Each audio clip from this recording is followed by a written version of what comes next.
د کامیابی یو راز دا هم ګڼل کېږي چې ته په هغه برخه کې خواري وکړې چې ستا ورسره علاقه او په کولو یې خوشحالي احساس کړې او همدغه څه دي چې ته ورته په فطري ډول پیدا شوی خو یو کس څنګه پوه شي چې د څه لپاره پیدا شوی دی او یا هغه څه دي چې دا کس پکې په اسانۍ او زر پرمختګ کولی شي د دنیا ټول انسانان په دې 14 فطرتونو کې حتما یو لري او که هر څوک په دې پوه شي چې د فطرت او شخصیت بڼه یې څه ده او نښې نښانې یې وپېژني په اسانۍ سره د خپل ځان لپاره د کامیاب ژوند لار برابرولی شي.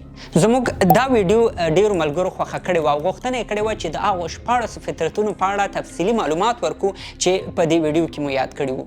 که تاسو له دې مخکې ویډیو نه یې لیدلي دلته یې حتما وګورئ ځکه په هغه ویډیو کې یوه فارموله تشریح شوې چې څنګه د خپل فطرت بڼه معلومه کړو. راځو د هماغې لومړۍ ویډیو دویمې برخې ته او هغه دا چې د انسانانو دا 14 ډوله شخصیتونه کومې نښانې لري.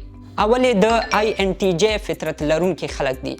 د آی ان ټي جی فطرت لرونکي خلک هر وخت په دې لټه کې چې یو نوی شی زده کړي. دا خلک کوشش کوي چې د داسې خلکو په منځ کې واوسیږي چې د دوی کارونه تشویق کړي یا نوي شیان ترې زده کړي. د دوی زیات فوکس په خپلو کارونو وي او د خپل کار لپاره د هر رقم اصولو او قانونو ماتولو ته هم حاضرېږي. دوی د نورو خلکو خبرو پسې نه ګرځي یا دې پسې نه ګرځي چې نور به څه وایي، یوازې په خپلو نظریاتو باور لري او خپل کار مخ ته وړي. دا خلک اکثره کوشش کوي چې خپل مسؤلیتونه او کارونه یې په یوازې سر مخته یوسي او نه یې خوښېږي چې په هر کار کې له خلکو سره مشوره هم وکړي. دویمې آی ان ټي پي فطرت لرونکي خلک دي. دا منطقي او د یو خاص طبیعت لرونکي انسانان ګڼل کېږي. په دې خلکو کې د نوو ایجاداتو او تخلیق قوه ډېره وي. دوی زیاتره وخت د کائناتو په تخلیق باندې غور او فکر کوي. په همدې خاطر ډېر فیلسوفان او ساینسدانان د آی ان ټي پي فطرت لرونکي خلک دي. د دې فطرت لرونکي خلک ډیر وخت په فکرونو تیروي او سهار د خوب نه د راپاسېدو سره سم په دماغو کې آیډیاګانې، پوښتنې او مسایل تاویږي راتاویږي. دوی یوازیتوب کې ډیر خوشحاله یو دی خوښیږي چې خپل مهم کارونه د شپې ناوخته وکړي څو خلک ورته مزاحمت ونه کړي. درېیمې د ای ان ټي جی فطرت لرونکي اشخاص دي. دوی په فطري ډول لیډران پیدا شوي.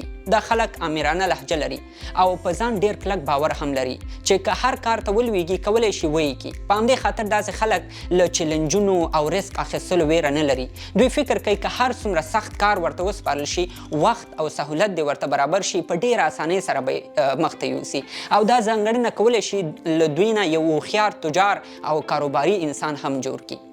دوی تل کوشش کوي چې د خلکو په منځ کې په ښه نوم یاد شي او د مثبت اغېز لرونکي شخص لقب هم وګټي. څلورمې ای ان ټي پي فطرت لرونکي خلک دي. دوی ته د بحث او مباحثې خلک ویل کېږي.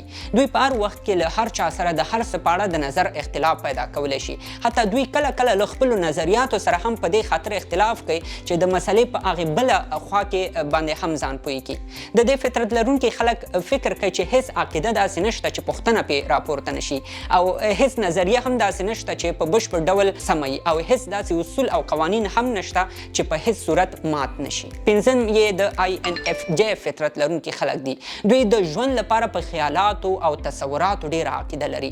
دا خلک عقیده لري چې پیسې او مقام انسان ته کامیابي نشي ورکولی. دوی فکر کوي چې کامیابي له نورو سره په مرسته او په دنیا کې د ښو کارونو په کولو کې ده. دوی په صداقت او ایماندارۍ هم باور لري او هر هغه څه کوي چې ورته سم ښکاري. که وی نه کړي نارامه وي.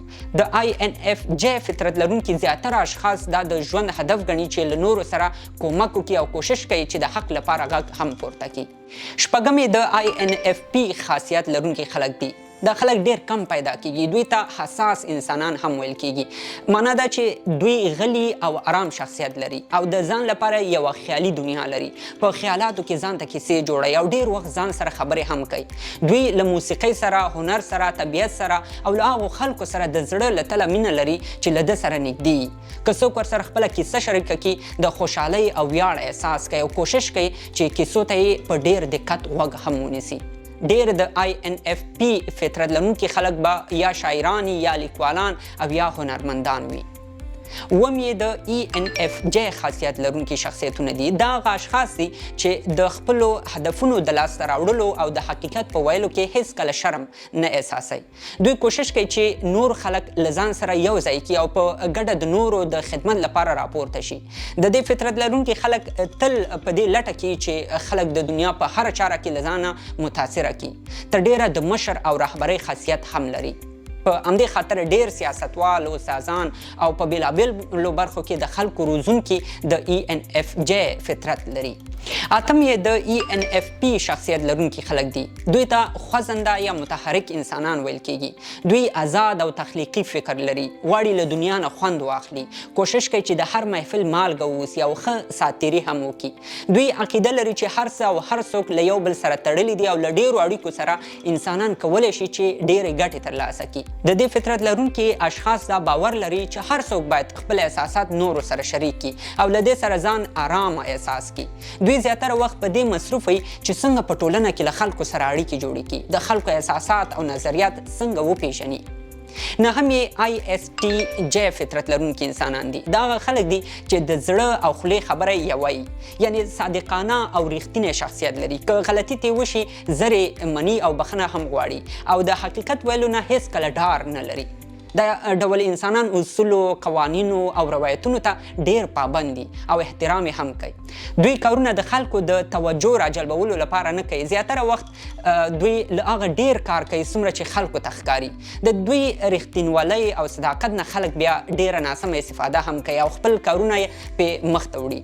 او له همدې وجې د ISTJ فطرت لرونکي اشخاص ناارامه کیږي، خفګان احساسوي او کله کله خو آن ډپریشن ته هم ورسیږي. لسم یې د ISFJ خاصیت لرونکي خلک دي. دوی ته دفاعي انسانان هم وایي، یعنی دا خلک د خپلو نږدې عزیزانو په کلکه دفاع کوي. دوی ډیر زیات وفادار انسانان دي او د خپلو ملګرو او نږدې خلکو په مقابل کې د لوی مسؤلیت احساس کوي. د دې فطرت لرونکي اشخاص په اسانۍ نه پرېږدي چې رشتې خرابې شي. حتی د خپلو رشتو د تقویت لپاره ډیره خواري کوي چې کمزوري نشي. کله چې وویني ملګری یا خپلوان په سخت حالت کې دی، دوی له خپل هر څه نه ورته تېرېږي او هغوی ته لاس ورکوي. 11 یې ESTJ فطرت لرونکي اشخاص دي. دوی ته د یو فعال او کارکون انسان په توګه کتل کیږي. دا خلک کوشش کوي چې لوی مسؤلیتونه واخلي او خپل مسؤلیتونه په ډیر دقت او سم ډول انجام کړي.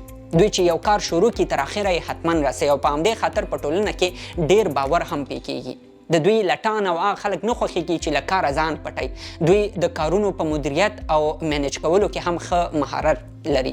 12 ESFJ فطرت لرونکي خلک دي. دا ډول انسانان په دې عقیده دي چې ژوند ښکلی دی، خو هغه وخت چې له نورو سره خپلې خوشحالیانې او خفګانونه شریک شي. د دې خلکو د کور او زړه دروازې هر وخت د خپلوانو، ملګرو او نورو نږدې خلکو دپاره هر وخت خلاصي. دوی باور لري چې ښه اخلاق انسان کامیابۍ ته رسولی شي. دوی قوانین، اصول او فرهنګ ته ډیر پابند انسانان هم ګڼل کیږي. 14 ISTP فطرت لرونکي خلک دي. دوی په فطري ډول د شیانو جوړونکي په توګه پیدا شوي دي. دوی له خپل شاوخوا نه هر ورځ یو څه زده کوي او خپل کارونه په خپله خوښه خپلو اصولو او چوکاټ په دایره کې کوي. نه غواړي چې څوک په کارونو کې مداخله وکړي. د داسې خلکو پیژندل یو څه مشکل هم وي. حتی د کورنۍ غړي او دوستان هم په اسانۍ نشي پیژندلی، ځکه دوی یوه شیبه ارامي خو ناڅاپي ډیر شوخ مزاجه هم شي. کله ډیر بې پروایي خو ناڅاپي ډیر دقیق هم شي. 14 ISFP فطرت لرونکي خلک دي. دوی په طبیعي ډول د هنرمندانو په توګه پیدا شوي دي. دوی غواړي د دنیا، کائناتو، انسانانو او ژوند په اړه لټه وکړي او له خپل ژوند نه خوند واخلي. دوی داسې زړه راښکونکی طبیعت لري چې که هر څوک ورسره یو ځل ملاقات وکړي، زړه یې غواړي چې بیا ورسره وګوري. دا خلک د نورو په تشویقولو کې هم ځانګړی مهارت لري. کوشش کوي چې خلکو ته سمه لار ور وښیي. د دې فطرت لرونکي خلک په هر رقم ماحول کې ځان عیارولی شي. هغه کار کوي چې زړه یې غواړي. خپل کارونه ډیر تقسیم اوقات او اصولو پورې نه محدودوي. 15 یې د ESTP فطرت لرونکي خلک دي. دوی ته د کار او عمل انسانان ویل کیږي، ځکه چې دوی هر وخت با انرژي او متحرک وي او تل کوشش کوي چې په هره سیالۍ کې له نورو نه ځان مخکې کړي. دوی باور لري چې له نورو سره مقابله کول انسان کامیابۍ ته رسولی شي. دا انسانان په خیالي کیسو، تیوریانو او په تیرې زمانې پسې نه ګرځي. که په فکر کې د کوم کار خواهش راپورته شي، سمدستي پاڅېږي او ترسره کوي. دوی خبرې او پوښتنې نه پټوي. هره خبره او پوښتنه چې ورپه زړه شي حتما یې په مجلس کې شریکوي، که په هغه څوک خفه کیږي او که خوشحالیږي. او اخري 14 یې د ESFP فطرت لرونکي خلک دي. دوی ته خوش طبیعت انسانان هم ویل کیږي. دا خلک په هر مجلس کې خوشحاله ښکاري. کوشش کوي چې د خپل شاوخوا خلک هم خوشحاله وساتي. دوی ساده شیان ډیر خوښیږي او تر ټولو زیات خوند له ملګرو سره په ناسته پاسته او بنډارونو کې احساسوي. چیرته چې د خندا او ټوکو مجلس دا پکې حتما حاضر وي. ځان ته ناسته ورته خوند نه ورکوي. خو دا انسانان بیا له ملګرو سره په کومک کې هم هر وخت حاضر وي، ملګرتیا یې کلکه وي او د خلکو په احساساتو هم ډېر زر پوهیږي. نو دا هغه 14 فطرتونه وو چې په دنیا کې هر انسان یې له دغو حتما یو لري. او که تاسو چیرته دا ډول خاصیتونو لرونکو خلکو سره مخ شوئ، کوشش مه کوئ چې فطرت یې بدل کړئ، ځکه هغه نه بدلیږي. یوازې د هماغې فطرت مطابق چلند ورسره وکړئ. د دغو فطرت لرونکو خلکو نورې ډېرې ځانګړنې هم شته دی. تاسو کولی شئ په همدې اړه ځینې کتابونه ولولئ یا په ګوګل کې ورپسې لټه وکړئ او له نورو مسایلو یې هم بیا ځان خبر کړئ. هر فطرت خپلې ګټې او تاوانونه لري. نو که تاسو په ځان کې دا ډول خاصیتونه وینئ، مایوسه کیږئ مه، ځکه دا ستاسو فطرت دی او همدا فطرت ستاسو ښکلا ګڼل کیږي او خلک مو په همدې پیژني هم. په همدې خاطر تاسو له نورو جلا خوی او خاصیت هم لرئ. دا وه زموږ د نن ورځې ویډیو. هیله ده ستاسو به خوښ شوي وي او د خپل طبیعت په اړه به مو یو څه معلومات ترلاسه کړي وي. تر بلې خپرونې الله مو مل شه.